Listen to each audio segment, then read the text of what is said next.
What a fantastic weekend of college football. Let me tell you how I spent mine. Started off with the Nebraska game. We obviously got to speak after that one finished. A little bit stressful, but I was able to sleep that night decently. I was a little anxious for the next morning.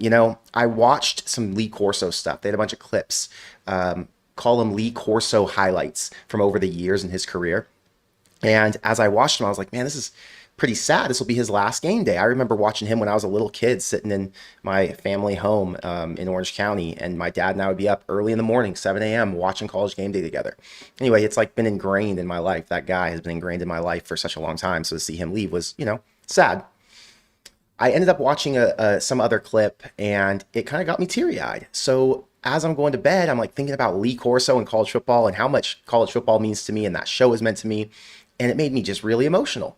Weird. I don't cry over anything. Like that was the first time I cried in months, maybe a year. I don't know. So I wake up super early the next day, couldn't sleep the night before. And basically you can hear the raspiness in my voice. I have not had a good night's sleep since before the Nebraska game. 2 days before the Nebraska game, just because I've been anxious. And I'm sure some of you guys can relate to that. College football season gets you excited. And I guess my heart rate's just been going even when I sleep, and I'm just a little stressed and tensed out, or tense.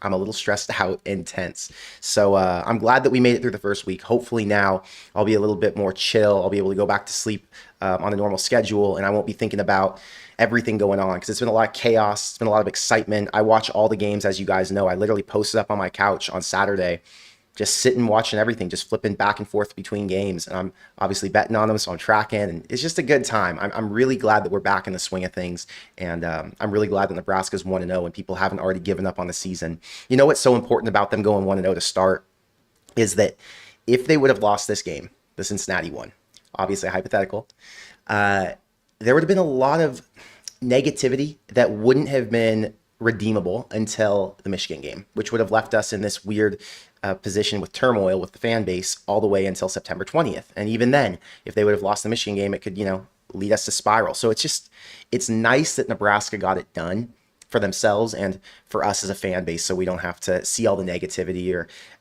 be left with less content or less interesting things to talk about, since people are just less interested. So welcome to the stream. I know it's a holiday today. I typically don't celebrate during the day, like holidays. Like I'm not a big pool guy.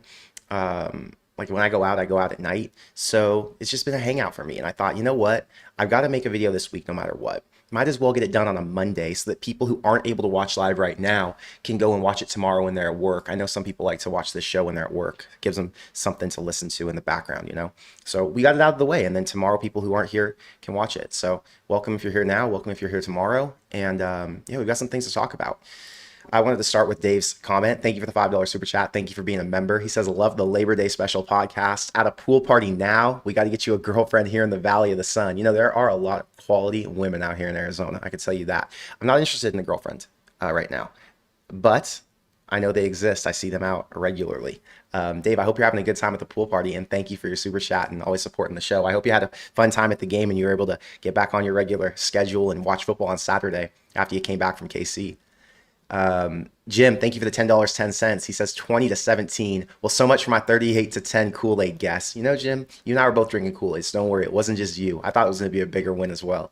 He says, remember, 1-0 each week. 1-0, 1-0, 1-0. It reminds me of a shirt. I actually have a photo of it on my phone.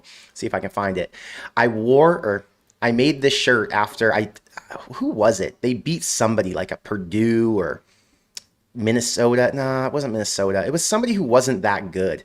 And I drew the number 1-0 on the shirt. I was so excited that they won, because that was all it was. It was about going 1-0.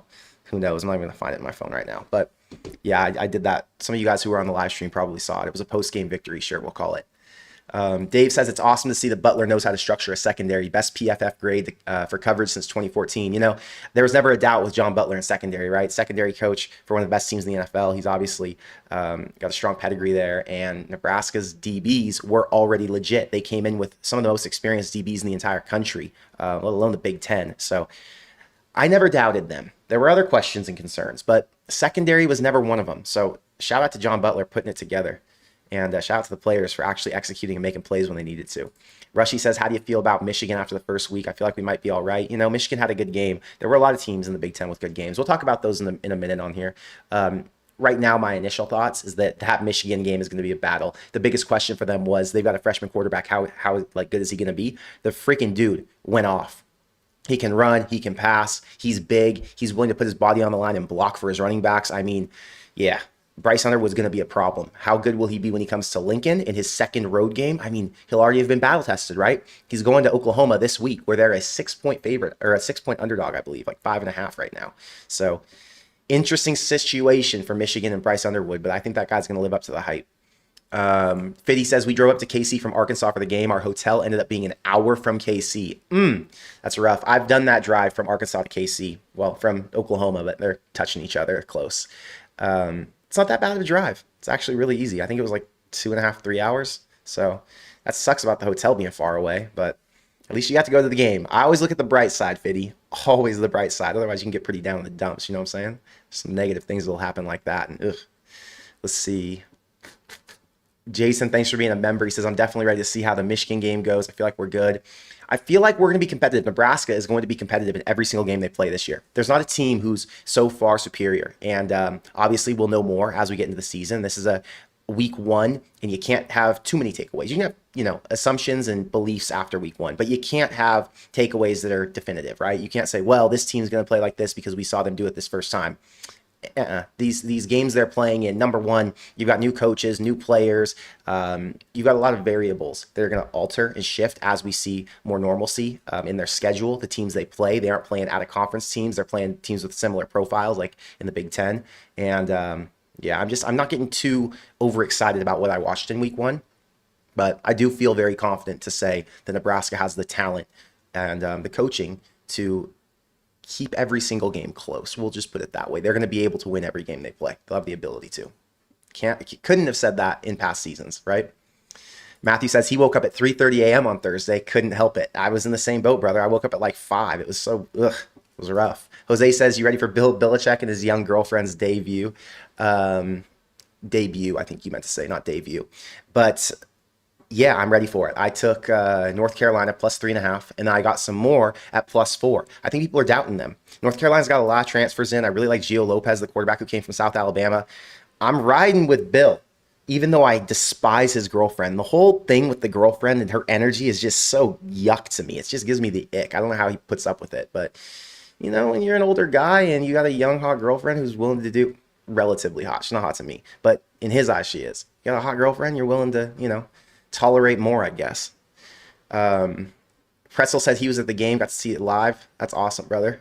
Glad you got to go. It's so cool when people actually go to the game and they come back and report to me how it went, because when I don't get to see it up close and personal, I like to feel like, I get some taste of the experience. So thank you for the feedback. Rod says, bummer for Bonner, one guy he was interested in seeing this year. It sucks when guys get hurt. I've told you guys before, my first game of my senior year, I was playing receiver. It was in the first quarter, tore my ACL, took me out for the entire year. And for that to happen to Bonner, like, I know how it feels. It's like, damn, dude, you're missing your whole season after you put all that work in camp and you became one of the leaders of the team, getting the single digit. You had a huge role. I mean, Bonner was going to play a bunch of positions. He was going to be lined up and used situationally, but yeah, to not be able to play at all, sucks. The good thing is Nebraska's going to be able to bounce back. They have a lot of really good, talented young guys behind them and guys who can play his role. Heinrich Harburg, for example. I know Rule mentioned Carter Nelson. So they'll find a way to bounce back there. But I'm glad that was the only injury. Like, Nebraska came out relatively healthy, I guess. So that's positive. Brad says environment was electric. Wish you could have seen it. Yeah, I wish I could have seen it too. But I'll tell you what, I appreciate watching big games from home.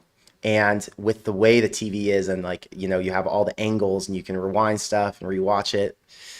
I had a really good time watching the Cincinnati game from home. And it's painful that I can't watch the game from home and go to the game to visit, like for this Michigan game or for the USC game coming up, because I want to experience them both ways, But it is what it is. I'll enjoy the experience being there in person.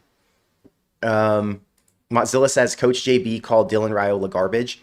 I love Coach JB. I usually agree with most of his takes. I mean, that looks like he's fishing for comments and engagement. I don't really care. I typically don't react to things like that because if something is such an egregious lie or something that's so stupid, like Dylan Raiola is garbage, what, like we're just saying things. It's like if someone was to call me gay, right? Like, in high school when people call you gay, it's like, why am I going to respond to that? It's just so stupid. Like, huh? So yeah, Coach JB cool, Coach JB trolling, I guess. Whatever. Anybody who says anything bad about Dylan Raiola right now is just delusional or they aren't a real football fan. They don't watch games. So yeah, Dylan's a stud, man. And he's got serious receivers. That was one of my takeaways. Let's talk about some of the things I learned because that's what we're here for, right? That's what the title of my video is. So the first thing is our fans' concerns were legit. People were worried about two things. They were worried about the running back depth and they were worried about the defensive line. I like to wait until we see some body of work before we make an assessment and before we judge too hard. Well, I have now seen one game. And my takeaway is the D-line needs to get back there and they need to be able to get more pressure on the quarterback. They got to at least bring him down, and they didn't do it once. So that was painful. They gave up, I think, 8 yards a carry almost, something like that in the second half.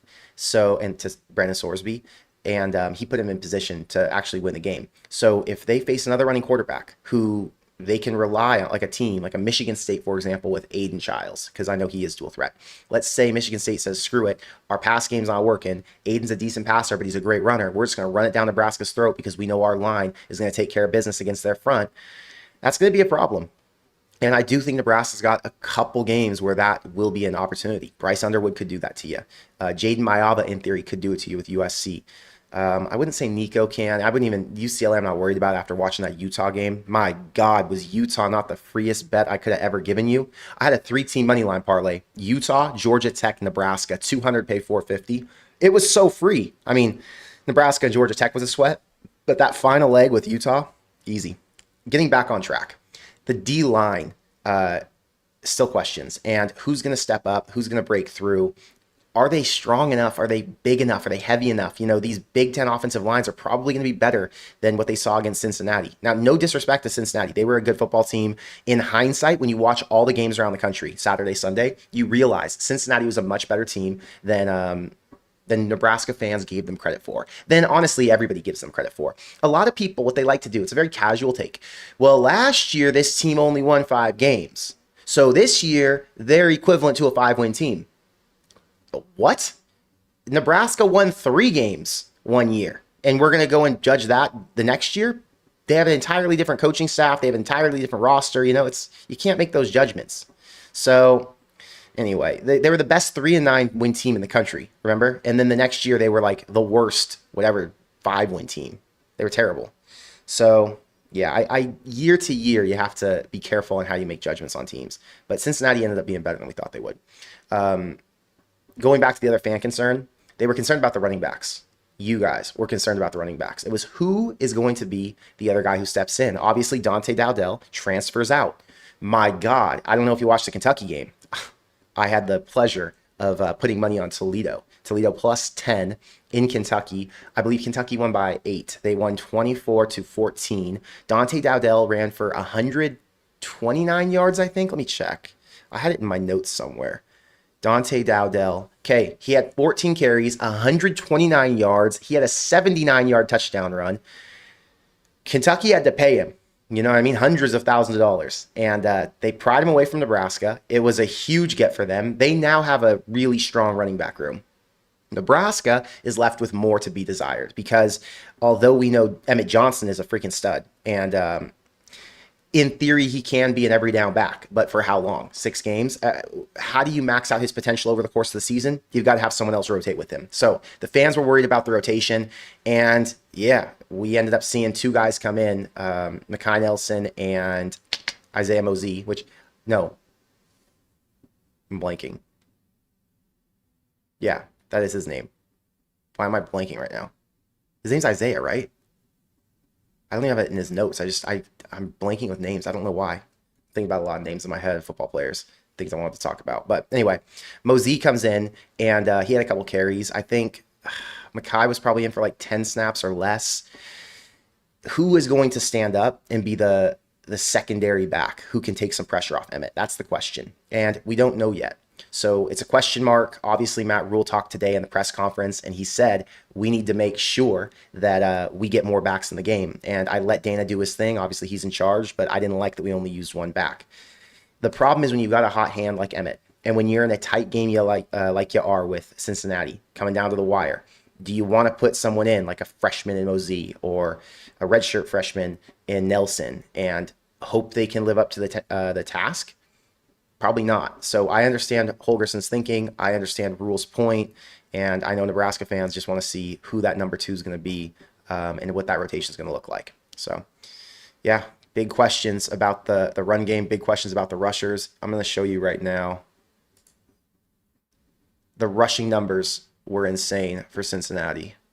So, let's see here. Sorsby averaged 7.4 yards a carry. Tawee Walker averaged 7.6 yards a carry. Evan Pryor, 5.8. Cyrus Allen had 2 for 9 yards a carry. I mean, those don't really count. It's really Evan Pryor, Walker, and Sorsby.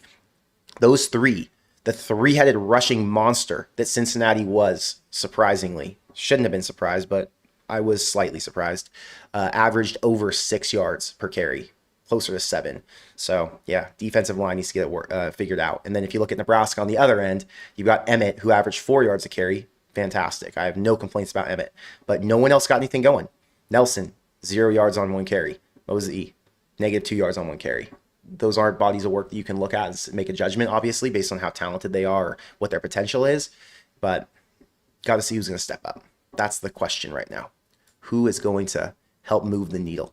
The other thing is Emmett Johnson played 69 snaps. So I talked about this a second ago, how you can't rely on him the entire season or he's not going to be able to sustain. It's very similar to Anthony Grant. If you go back to the North Dakota game when Anthony Grant, how many yards did he have in that game? It was 2021 North Dakota. The dude went off. I think he had a couple catches. He had a big run for a touchdown, I believe. He carried it like 30 times though. And as we got into the season, Anthony Grant got worn out and he wasn't the same back that he was in those earlier games. And I just am afraid that that could happen to Emmett if he continues to play 69 snaps a game. So we'll see. Not that Emmett's not capable or a quality back, but got to get someone else back there. Okay, moving on.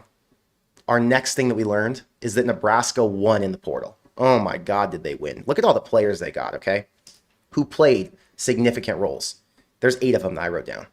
Andrew Marshall, he had 5 tackles and a pass breakup. Williams Winery, 6 tackles and a pass that he batted down. Desan McCullough, 4 tackles, pass breakup. Kyle Cunanan made 2 field goals. One of them was from 52 yards out. God, doesn't it feel good to have confidence in the kicker? No injury issue, no question about the holder. Like, we're going into next week feeling like Nebraska can make a 55-yarder. At least I am. I'm confident if they want to send him out. Let's go. It's great. Next is Dane Key, who had 6 catches for 51 yards and a TD on 4th down. Dane Key's a stud. He wasn't the best looking receiver though.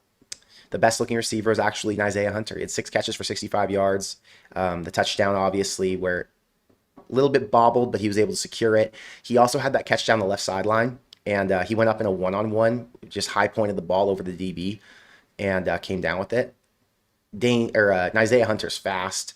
He's big. He's physical. Like, that guy was the best grab they could have gotten for their offense, I think. So I'm excited to watch Isaiah this year.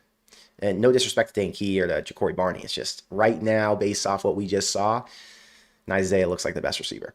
Rocco Spindler played the entire game. He had the 2nd highest PFF grade. And then you had Elijah Pridgett, who played the most out of all 3 left tackles who were fighting for time. And he had the 3rd highest grade. And the only downside with Pridgett was the false start. Hopefully that gets cleaned up and corrected. But they should have never been in that position because Luke should have reached the ball or extended the ball over the goal line when they went to score the touchdown. And I know that he realizes that, and he's probably beating himself up for it. But in the future, hopefully we don't have to worry about plays from the 1-yard line. Nebraska just punches it in right before that. The next thing we learned is that the secondary is a strength on defense, and we expected that, obviously. Someone mentioned earlier in the chat that John Butler's a secondary guru. He came over from the Bills, right? So we knew that he was going to be able to coach these guys up, and we knew that they had the most experience in that part of the field. So Hartzog came in with the game-winning pick, and I think he had a pass breakup. Yeah, he had a touchdown-saving pass breakup in the 4th quarter. I remember that. It was a one-on-one, I think, with Cyrus Allen. So, or maybe it was Goody. I don't know which one it was. It was Goody, because I wanted Goody to catch it for for my prize pick, but I didn't want him to catch it because it would have been a touchdown. So it's always tough betting on guys you don't want to do well. Anyway, you look at the stats. Sorsby completed 13. No, yeah, he completed 13 of his passes, 25 attempts. He only had 69 yards passing. And it's not like the receivers were bad. It was just lockdown coverage. So, yeah, I'm really optimistic about the pass defense, about the secondary. You could argue they're the strongest unit on the entire team. You could argue it. But the receiving core looks really good too. So it's in my head, it's got to be the secondary or the receiving core as the strongest unit. I'd probably right now lean secondary just because their experience and we've seen more from them as a group together. But yeah, the receiving core could catch up. I don't know. We'll see. The other thing we learned is that Nebraska is not a playoff contender yet, but that can change. Do not take my words and twist them or think I'm being negative, because I'm not. I do believe Nebraska has all the opportunity in the world to still get to that 10-win mark. But after that first game, they're going to have some things they need to correct. You know, there were points in that game where they could have put Cincy away, but the offense couldn't rise to the occasion. Yet, like the Lindenmeyer thing I just talked about, he got to the 1-yard line and then Pritchett got that false start. Well, they got a score in that moment. And, I mean, those two guys are the ones to blame that Nebraska didn't get that 7 points, right? So someone's got to make a play when it matters. Again, they're going to learn from these mistakes, right? The whole team will. And they're going to see we got to fight harder. We got to make sure we don't jump off sides or don't false start or create some stupid penalty that takes us out of position. Another example was there was less than 3 minutes in the game, and they needed one more first down. But instead of a first down, the offense had a negative play on a jet sweep with Jacory Barney. I think it went for like a 2-yard loss. And then the very next play, it was 2nd and 12, and Dylan took, I think it was like a 7 or 8 yard sack. How are you taking a 7 or 8 yard sack? Not his fault, in theory. The offensive line just broke down. But good teams, playoff teams, they can close. And Nebraska's offense didn't close. And all of us expected the offense to be able to. That was the whole idea of this year, right? So we thought the offense was going to be the side of the ball they could rely on. The defense would be a little bit more questionable, which is probably true. But it was the defense who ended up coming up and saving the offense. So until the offense can come through and make plays to win games, I'm still a little shaky on saying they're a playoff contender. Yeah, to get over the hump, they gotta be able to win games with the offense. That's it. So game 1, I'm not concerned. It's not like I'm giving you a takeaway or giving you some definitive talking point that's Nebraska's not this, Nebraska can't be that. No.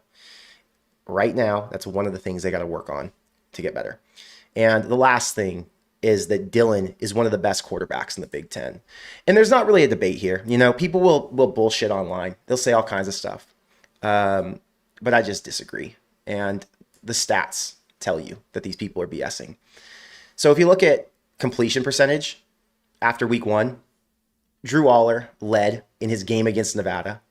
Jaden Mayava played Missouri State, 83.3%. Impressive. Luke Altmaier played against, Western Illinois or something like that, 81%. Dylan Raiola played a legitimate Big 12 team, a team I believe could win 8 games, 9 games even. Cincinnati's got some talent.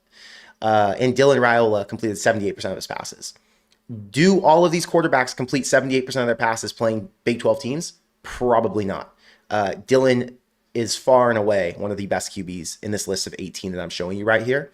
I'll just tell you who I think he's better than right now, or who's potentially better than him. Drew Aller could be better than Raiola. Jaden Mayava could. He's working with a QB guru in that offense, could really help him. Luke Altmaier is one who could be. Luke had a really good season last year. I'm going to say Dylan's better than Dante Moore right now. He's better than Damon Williams, in my opinion. Better than Aiden Childs. Better than Ryan Brown. I do think he's better than Bryce Underwood, but Bryce is pretty freaking good, and he's going to catch up. He'll make up ground once he gets a few games under his belt. You know what I mean? We'll see. Julian Sayin, I think, is kind of on the same level as Dylan. I don't think Julian would be as successful as Dylan's been at Nebraska, if I'm being real with you. Julian's getting bailed out by his receivers being superstars and by being in an offense that's freaking amazing. So I would say Dylan's a better quarterback than Julian right now. And nobody else on that list at the bottom is better than him. So yeah, I think Dylan's legitimately a top 5 quarterback in the Big Ten. Argue with a wall. No, I'm just kidding. If you want to argue with me, you can argue with me in the chat. I know you guys are reasonable. If you guys don't think Dylan's a top 5 quarterback, you won't give me BS things like his hand motion looks like Mahomes or something. You'll give me an actual reason. But yeah, I'm excited. I'm optimistic about what he's got going on. So let's freaking go, Dylan.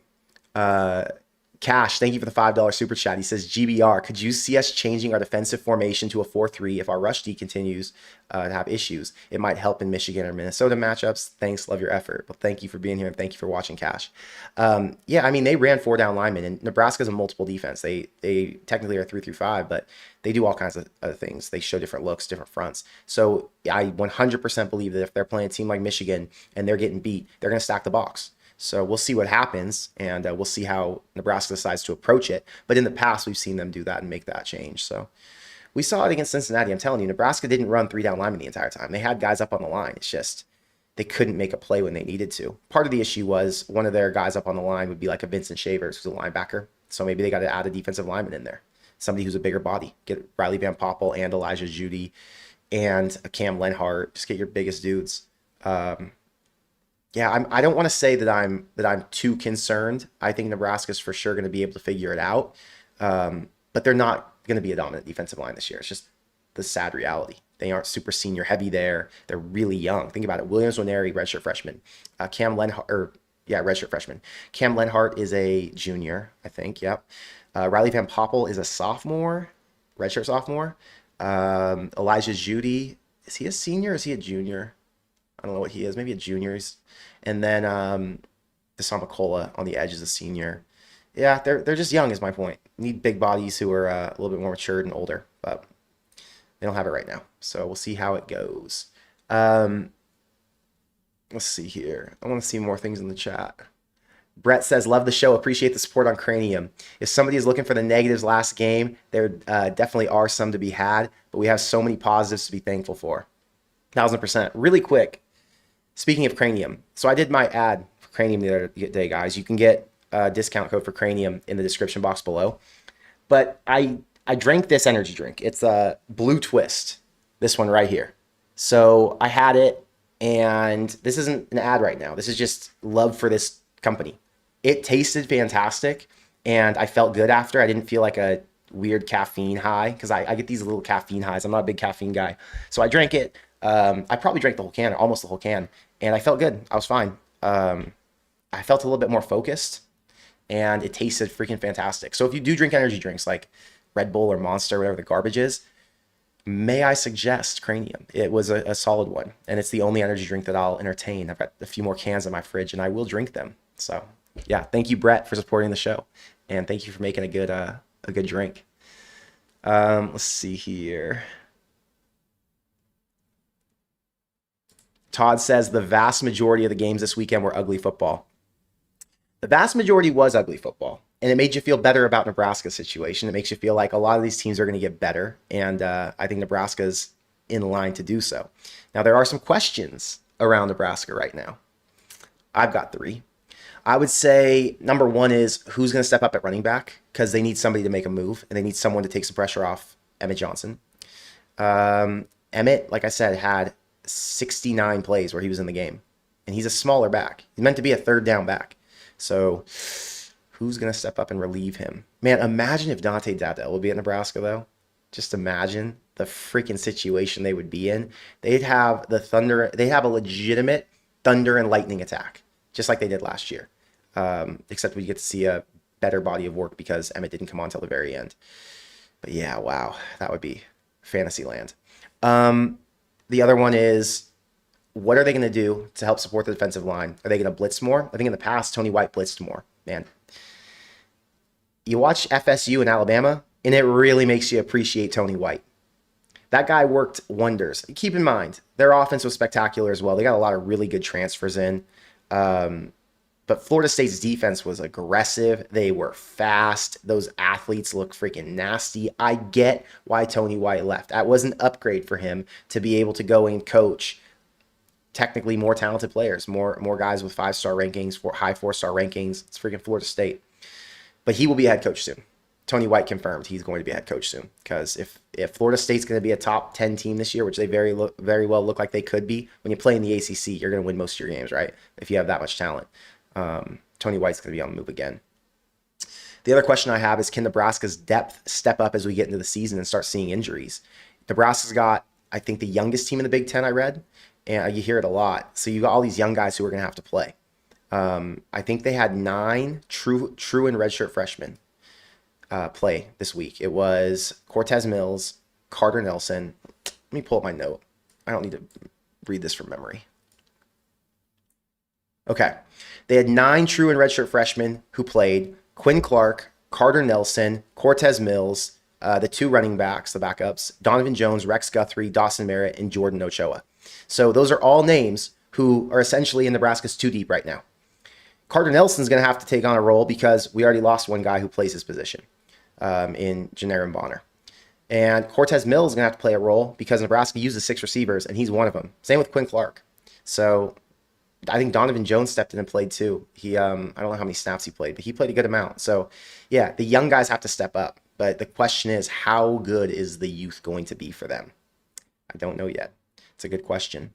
One other guy I noticed this week, by the way, I actually like him a lot, is Jamari Butler. He's super nice. He obviously transferred to LSU. He got paid to go there. And they were playing against Clemson, and Jamari had a really good game. At the end there, he had some really good rushes on the quarterback, and he got pressure. LSU ended up beating Clemson, and he was part of that defense at the very end of the game who was able to get it done. So shout out to Jamari Butler.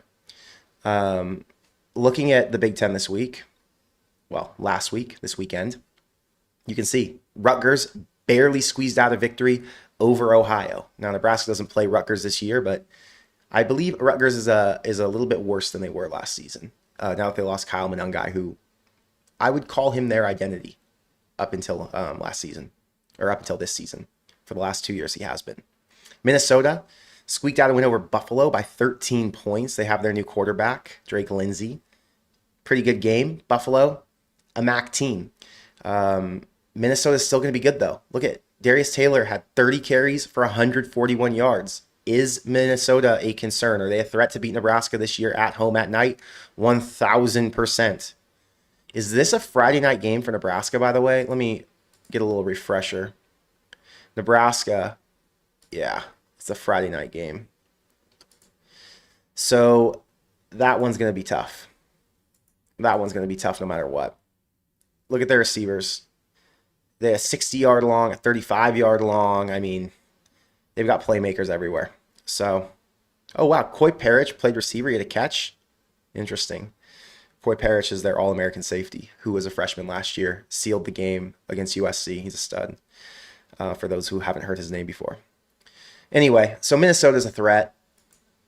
Let's see who else is decent or had a decent day. Wisconsin beat Miami, Ohio by 17. Shout out Wisconsin. Their quarterback got hurt, though. That was an issue. Billy Edwards went down. I actually didn't check the status. What's up with him and where's he at? I'm sure someone in the chat can tell us. But Billy Edwards got hurt, and that's not a good thing for him. Nebraska does not play Wisconsin this year, right? No, they don't play Wisconsin this year. Let's see. Illinois beats up on Western Illinois. Honestly, it just means nothing. Like, I don't even need to go and look at this. Like, there's nothing. I'm not going to learn anything, right? They beat up on a low-tier FCS team. Michigan State beat Western Michigan. Didn't watch this game. Didn't watch any of the highlights. Haven't done any research on Michigan State. But since Nebraska plays them right after Michigan in game number 5, I'll have to do some soon. I'm confident in Michigan State, though. I think they're going to be an improved team this year. They have a really good coach. Ohio State obviously laid the hammer down on Texas. I took Ohio State money line. Very happy with my pick. They almost gave it away at the end, but almost is kind of like Nebraska. They almost did, but at the end of the day, they won. Texas obviously is a good team, but Arch Manning got a little bit too much hype. Right now, I would say that Nebraska has a better quarterback than Texas does. Any argument? No? Okay. We'll see. Arch Manning's going to be good this year, obviously, but is he a Heisman quarterback? It didn't look like it against Ohio State, but Ohio State does have probably the best defense in college football again this year. Nevada played Penn State. Didn't pay attention. Didn't care. Chuba Purdy played quarterback, though. Check that out. Chuba Purdy. 7 of 15 for 97 yards and interception. 14 carries for 55 yards. Shout out him. Happy he's doing well. I don't know who AJ Bianco is. Is it AJ Bianco or Blanco? Bianco. But yeah, Penn State's going to be a problem. We know nothing about them, though. It's still early on. Oh, I screwed that up. Go back to scores. Go to FBS 1A. Nope, I want to go to Big Ten. Why is there this ad on my screen? I don't need that. Sorry, guys. My glitch. Okay, here we go. Oregon played Montana State. No, nothing. Don't care. Nebraska doesn't play Oregon this year unless they were to meet them in the Big Ten Championship. Michigan plays New Mexico. My God, Bryce Underwood looked great. I talked about him for a second. He is going to get better as the season goes on. He can run. He can throw. He's big. He blocked for his running back on an end around run. Yeah, I'm very concerned about Michigan. This was going to be a battle no matter what. I was never like in my head thinking, oh, Nebraska's going to handle Michigan at home or Michigan's going to come in and kick their ass. No, this was going to be a 3-point spread either way, and it could come down to the wire just like it did in 2021, which I think is what most people are hoping for. We're hoping for another dramatic finish, a fun game. Well, we're really hoping for a blowout win, but in reality, we know it's going to be a dramatic game. So we're hoping Nebraska can pull one out. But my point here is Bryce Underwood's going to be good. He played against a weak New Mexico team, but now the real test comes. They're playing OU, and OU is going to be a problem. So I think OU probably beats them. But if Michigan does find a way to beat OU and comes to Nebraska undefeated, I don't want to say it, but I might lean Michigan to beat Nebraska. I might, if they beat OU. OU's a good freaking team. I don't know. We're going to see. This week's going to tell us a lot. If there's any game to watch this week, it's Michigan-Oklahoma. Just so we're all on the same page. Like, watch Nebraska-Akron, obviously, but the other game to watch is that Michigan-Oklahoma game. Because you want to know what's going on with Michigan for week 4, or for game 4. Let's see. Indiana played Old Dominion. I mean, again, it's early in the season. They've got a new quarterback. I think they got a couple new guys who transferred in. But Old Dominion isn't supposed to be all that good. I took Old Dominion plus 23.5, though. I was happy to cover the spread there. Maryland beat Florida Atlantic by 32. Malik Washington looked great. Look at that. Look at that stat line from Malik Washington. It's a freshman, by the way. 27 to 43 for 258 yards. No interceptions. And yeah, they've got a couple running backs in there, it looks like. I mean, I just watched some highlights of this game. It's, again, take it with a grain of salt. They played against Florida Atlantic, but they had 4 interceptions. No, 6 interceptions. Holy shit. Zach Gibson from Akron and Caden Veltkamp combined for 6 INTs. Wow. That's a down bad day for Florida Atlantic. Can't win games throwing 6 interceptions. What else? Purdue. Oh, my God. Purdue looks like a new team. Their coach came in, Barry Odom, and got their shit together. Ryan Brown transferred, 311 yards, 2 touchdowns. I made the mistake of taking Ball State plus 18. This was one of my losses. They couldn't even score a point. So it's a new era for Purdue. I'm happy they're back to being competent. It's embarrassing when your team is as bad as Purdue was the last couple of years, especially after all the success they had in the seasons before.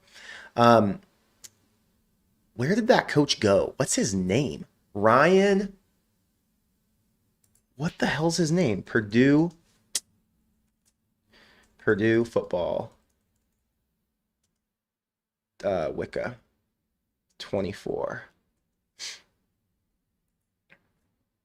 Ryan Walters. Oh, he's the defensive coordinator at Washington. Got it. Ryan Walters really had them in the dumps.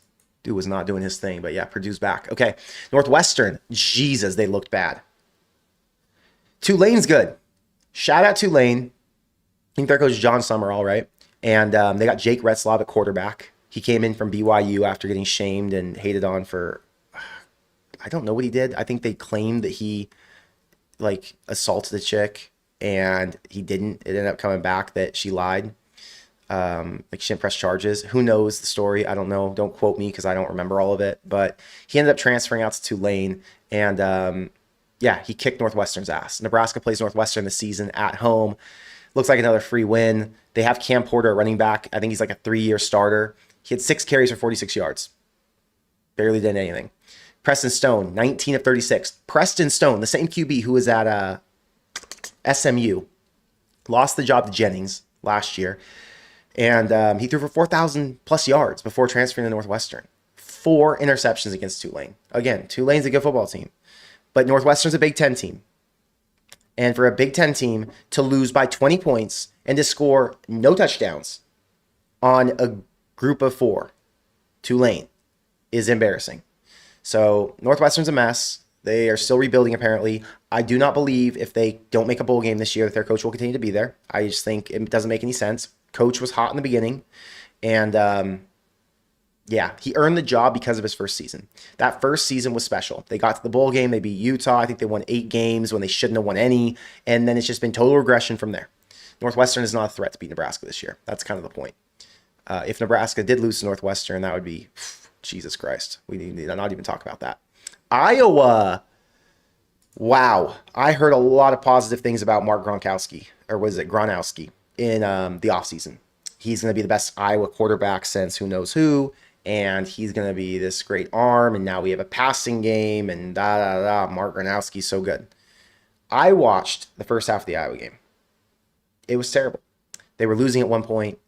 Then I think I saw them up like 10, and I was like, gee, there was like 10-7 or something. It was a low-scoring game. And Gronowski couldn't hit a pass. He missed a few wide open. I was like, Jesus, guy's not very good. So Iowa, once again, they are who they are. They are what we expect them to be, which is a middle-of-the-road Big Ten team who wins 8 games. And they're going to give Nebraska a problem. I can already tell you. Nebraska's not dominant enough yet. They don't have such a clear talent advantage that they'll just go and wipe the floor with them. It's going to be another 3-point game. But yeah, Iowa's definitely run heavy, definitely relies on their defense. And they played Albany, so we didn't learn much, but we do know that Gronowski is not the second coming of whatever superstar passing quarterback they think they had. USC dominated Missouri State. I think my biggest takeaway here was USC's got a really strong backup QB. Look at Hassan Longstreet, 5-star quarterback. Was he from Centennial? He might be. I don't know where he's from, actually. He might not be from Orange County or whatever, the Inland Empire. He might be from NorCal. I can't remember where he's from. Anyway, he was a really good high school quarterback. Lincoln Riley went out of his way to try and get him, chose him over Julian Lewis, who's at Colorado. And he was 9 of 9 for 69 yards, had 8 carries for 54. Jaden Mayabe is obviously their starter, and they won't have to use Longstreet most likely. But the fact that USC's got 2 star quarterbacks, Lincoln Riley trying to bounce back, build back to that name he had before. USC's going to be good this year. They're going to be a challenge, and I could see Nebraska being a dog to them depending on how USC's schedule shakes out. And if they prove that they're as good of a team as what they look like with the 73-13 win, it's going to be a very challenging game in Lincoln. Utah beat UCLA. Not only beat them, they wiped the floor with them. UCLA is kind of what I thought they were going to be last season, which was a little bit disorganized, a team with a new head coach, new coordinators, and a bunch of guys who weren't that highly recruited because some of their best guys left for the portal, left for the draft, whatever. UCLA had no offensive line help. Nico didn't look very good. Their receivers weren't catching every pass that was coming their way. Utah just kicked their ass. Devin Dampierre is freaking awesome. Guy could run, guy could pass. Look at that. 21 of 25, 16 carries for 87 yards. He had 3 total TDs. He had no turnovers. So, yeah, love Utah. They're what Nebraska fans wanted when Scott Frost got fired. People were like, well, what's the ideal Nebraska team look like? And some people mentioned the North Carolina State team. Who's that coach? Dave Doran. They said, I like North Carolina State's head coach. Nebraska needs to look like that. They got a strong defense. Da, da, da. Then Nebraska fans said, oh, we want to look like Utah. Imagine if you could get Whittingham. And then we got Matt Rule, and we were all happy with Matt Rule. But my point in saying all this is UCLA, I don't think is going to be as good as they were last year. And Nebraska does play them on the road this season. So I'm glad that Nebraska looks like they are going to outmatch UCLA. But we said the same thing last season, and Nebraska got steamrolled at home by UCLA. There was very low effort and energy in that game. Not sure why. I'm just not predicting that to happen twice. And Washington, 17-point winner over Colorado State. Nebraska does not play Washington this year, but they are a Big Ten team. Damon Williams, he actually was at, what high school did he go to? Basha in Arizona, is that what it's called? He was on the rival team of Dylan Raiola, I believe, right? Their rival. I don't even know if they played against each other in high school or not. But anyway, Damon Williams had a good game. People are hyped on him. They think he's going to be one of the better quarterbacks in the Big Ten, which I'm sure he will be. But having, 200, what is it? He had almost 300 yards total, rushing and passing against Colorado State. I'm not going to let that be a key takeaway that tells me Washington has a better QB than Nebraska. So, yes, sir. Those are my thoughts. 10X says, after week 1, has your prediction changed? It's a fantastic question, brother. And I would be so lame if I didn't answer this question. So let me pull up Nebraska's schedule and let me tell you some thoughts. So I do believe Nebraska will beat Akron. I do believe they will beat Houston Christian. Now that I have seen Bryce Underwood, I am hesitant to predict Nebraska beats Michigan at home. So yes, I may swap a loss for a win with Michigan, and I will do the exact with Michigan State. So say Nebraska loses to Michigan, I think they beat Michigan State. Before I said they beat Michigan, they're going to lose to Michigan State. I still believe that to be true. So I think they split that. Minnesota, I'm more nervous about now. I think they have a legit quarterback. Again, it was Buffalo, but their quarterback looked good. Obviously, we knew their running game was going to be strong. Buffalo's a decent team, too. They held them to 10 points. So Minnesota is going to be a challenge. I don't think Nebraska is going to beat Penn State this year. I think Penn State at home is going to be very tough. And, yeah, it's going to be really tough. USC is going to be a freaking battle, too. So I don't know if my prediction changes. I think maybe after week 1, I'd say Nebraska's a 9-3 team right now. And it's not because I'm looking at Nebraska and saying, oh, they're not good enough. I think Nebraska's still studs and they could get to 10 wins. I just think the field that they play is tough. Michigan's going to be really good. USC's really good. Penn State's really good. To not drop 3 games in total on this schedule is going to be a challenge. So that's my thought. Again, it's early. We'll see. Let's see.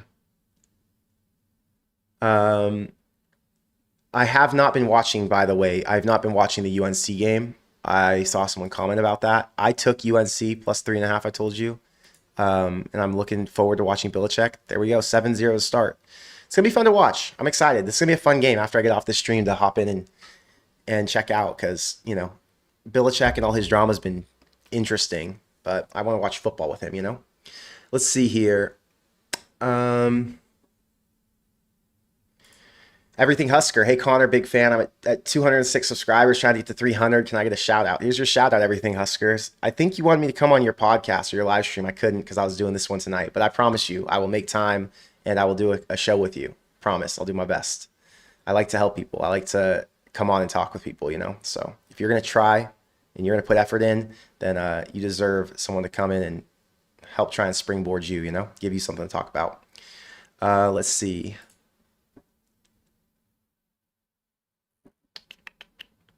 Let's see. I'm just reading through your guys' chats. You guys always entertain me, you know? Talking about a lot of stuff going on with the last week of games. Dave says you're welcome. Connor, you'll land a smoking hot chick this year, GBR. I'm not trying to land any chicks, brother. I'm chilling. No chicks. I'm worried about football season, you know? Melanie, thank you for being a part of the Corn Craze Army. I appreciate the support. Everybody who's part of the Corn Craze Army, I appreciate you guys supporting. Giving me $3 a month supporting the channel. I love it. Let's see. Jose thinks Nebraska's an 8-4 team after week 1. Berkeley thinks Nebraska's 7, 8, or 9 absolute max. Everything Husker says thoughts on Pritchett.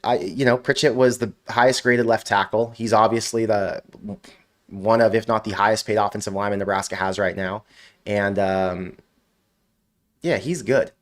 I think he's going to have no issues. He'll come in, he'll start more games, I'm sure. There's going to be a separation at some point. They're not going to rotate 3 tackles. I'm assuming he's in the top 2 right now. So we'll see how it goes. Rod, thank you for the $10.27. He says, the Kool-Aid must not be drank until after the Michigan game. Thank you, Rod. That's such a good point. There's no need to get overhyped until there's a reason to get overhyped. A Michigan win would be a reason to get overhyped. But until then, we chill. We observe. We don't judge. We judge a little bit. But we observe. We take all things into account. And we try to use that to make predictions for the future. But for now, we're going to say that Nebraska's a really good team with a lot of potential. But I'm not drinking Kool-Aid. So thank you for keeping us all in check, Rod. I appreciate you. Splurge says, what do you think the focus will be on this week? Run or pass? So I think the focus will be on the run game. I think Nebraska needs to establish themselves as a run team. And this is a great opportunity to do so. They're playing against Akron, who's Yeah, they're not very good. We'll talk about Akron in my next video. I'll probably do a pregame stream on Thursday or Friday. We'll figure it out. I think Thursday. I like Thursday. But we'll do the show Thursday probably. And I'm guessing Nebraska's going to try to lean into their running backs, the depth, and get those guys some work. You don't want to get Emmett banged up. You don't want to put more mileage on him, right? So let the other guys get in there, see who can separate themselves. Let them make some mistakes. Everybody's got to make mistakes to be successful, right? You make mistakes, you learn, you get better. So you got to give those guys something to work off of in the film room. So we'll see. Is it Mekhi Nelson? Is it Isaiah Mosey? Is it someone else like a Quentin Ives? I don't know yet. But yeah, I think they're going to put some work in for the running backs, and they'll throw it too. But the running back's the question mark, right? We know who the receivers are. We know who Dillon is. We know he can pick apart Akron. Like, let's go and watch what the running backs can do and see which one can come out and kind of rise above the others. You know what I'm saying? That's my thought.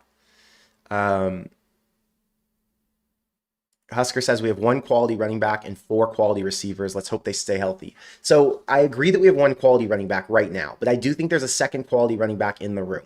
Nebraska has more than a quality running back. Emmett Johnson is a potential all Big Ten running back, okay? The guy's a freaking stud. He's a Big Ten stat leader right now in terms of carries, I believe, and he's going to be a stat leader in terms of total yards. So Emmett Johnson's above quality. Not saying that I know what your point was, Husker Chuck. I'm not trying to twist your words or your message, but I'm just saying if we're talking about quality, he's above it. I think there's another quality running back in that room. We just don't know who it is. 4 quality receivers. I think they've got 2 or 3 elite receivers, or maybe 2 elite receivers and 4 quality receivers. I think they've got 4. I think Quinn Clark's good. I think Cortez Mills is good. Cortez Mills had a catch as a true freshman in his very first game. He looked good doing it too. So I'm confident that they've got 6 receivers, more than 4 for sure. Let's see. Ron, thank you for being a member. You're the best for being here. I appreciate you. Juan says, I say let's try Genetone. That guy's huge and runs a 4.4. I'd be interested to see if they wanted to run him back there. The offense right now is going to thrive with an Emmett Johnson lookalike. Someone who has the ability to catch the ball out of the backfield. Someone who has the ability to be shiftier and make plays in space. You know, can take those delayed handoffs. Nebraska right now, their offense, the way it works is they're passing it a lot, and it keeps teams backing up. And you want to have that third down back who's a little bit shiftier and catch it out of the backfield and make plays in space, right? So my guess is one of those running backs who fits the profile, which would be a Nelson or a Mosey, they'll probably step in and play a bigger role. And then you have a Quentin Ives and a Genetone who are bigger bodies. I just think they're used for different formations, you know? We'll see. I could be wrong. Maybe one of those bigger backs comes in and just starts dominating. Jose says Harburg can make an NFL roster if he keeps blocking the way he did that game. Yeah, he had a really good pass blocking grade. I hope Harburg gets to play more. Lindenmeyer is obviously the number 1 tight end. I mean, he's the most balanced, I think. He's the most experienced at this point, and he proved it. He's proved it last year that he was a good blocker. He proved right now that he's good with the ball in his hands. He can catch it. So, yeah, Lindenmeyer stepped up. But, yeah, I hope Harburg gets some opportunities. I'd love to see that. Happy to see Prohaska play all game and play well. Yeah, Matthew, it's great to see Prohaska back, you know. He's been through a lot, and there was a lot of excitement for him when he first got here. And when he first had a really good game against Michigan back in, 2021? 4 years ago. Crazy. So hopefully he can stay healthy because he's a stud. 10X says, have you seen the Coach JB comments about Dillon? Yeah, I talked about that back in the beginning of the stream, 10X. I don't remember what I said. I had a good reaction to what he said, but it was along the lines of anybody who's making comments about Dillon that are negative is just trolling or looking for engagement, because there's no argument to be made that Dillon's not a good quarterback. So if he's saying, I don't know what he said, right? So I'm not reacting to a quote, but if he's saying that Dillon sucks or he's not good, it's just nonsense. Like, what are we wasting our breath for? You know, it's trolling, and it's going to get reactions, and he knows it. I don't feed into that. Anybody who trolls super hard and just says stupid things, I don't feed into it. It's like people who say I'm broke or I live in my parents' basement. Like, I'm not even gonna respond to you. Are you retarded? Probably. So, yeah, let him be. That's my thought. Let's see. High Mountain Guy says EJ will not survive in the Big Ten if they think they can feed him 25 plus times. Running back room is in big trouble. Let's live in reality. I agree with you 100%. Running back room is in trouble until they find a solution. It is not in trouble yet.